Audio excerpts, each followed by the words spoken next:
Good times create weak people. Weak people create bad times. Bad times create strong people.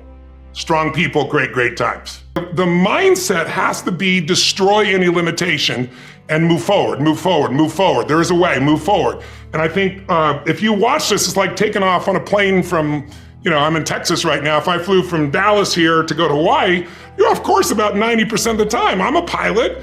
What if every time you're off course, oh my God, I'm off course. Oh, I should freak out. Oh my God, I'm off course again. But you just tack back and forth and you land exactly where you want to be, 3,000, 4,000, 5,000 miles, away. Most of us have been conditioned not to take a risk. People ask me all the time, what does it take to be happy? And I always tell them it's really simple. One word, progress. Progress equals happiness. If you keep growing, you're gonna feel alive. And if you keep growing, you're gonna have more to give. And when you're growing and giving is when life is magnificent. It doesn't matter how many statues, Oscars they give you, or Emmys, or how much money you have in the bank. We've all seen people have all those things and I get the phone call because they're depressed or somebody commits suicide in that area. So it's really an inner game. And I think that's what's missing for us today. Everybody's focusing on the outside world, and hell, there's a lot of things in the outside world you'll never be able to control. You can influence, but you can't control it. This, your mind, your emotions, your body, you have 100% control over what you do with these things, and that's where the game is won. You win the inner game, then you win the outer game. But a lot of people spent their life trying to win the outer game, they won and they're miserable. So to me, success without fulfillment is the ultimate failure. And so many people are focused on success still, which to me is like, there's nothing wrong with it, but it's like success is getting what you want. Fulfillment is living what you're made for.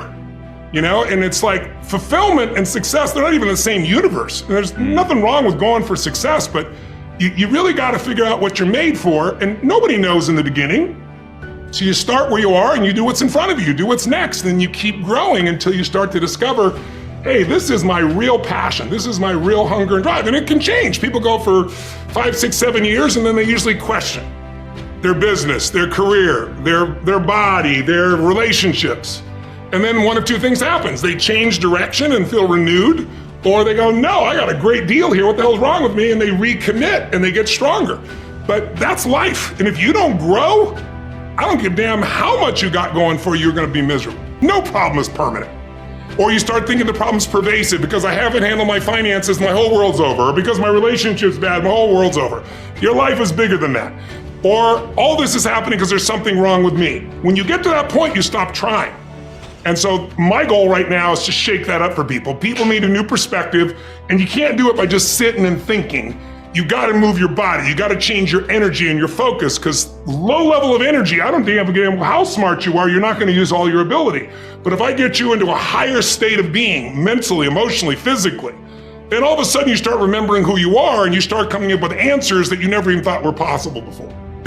You go through so many changes in here. It's like, that's what we need today. We need to re-engineer ourselves. If you've ever seen one of these Baja races, 1,000 miles in the desert, or, there's a million different races that if you took a normal car, you'd be out of it and probably die in the first day or so. But what they've done is re-engineer the shock absorbers, the size of the tires, the engine system. And we need to re-engineer ourselves for winter. We need to re-engineer ourselves so that we can thrive, not just survive during this time. What's the number one risk factor other than age? 80% of people die of COVID, 79.8% are overweight and obese, extremely overweight. Something you can easily do something about, nobody talks about. And number 2 is fear. Because the anxiety makes people change their breath, they can't fully oxygenate. So it's like, there's a lot within our control if we just wake up.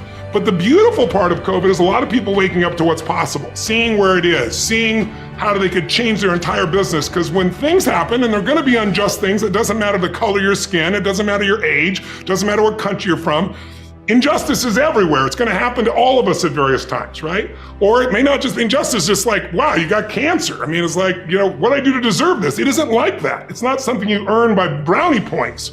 It's like, okay, what am I gonna do with what life has brought me?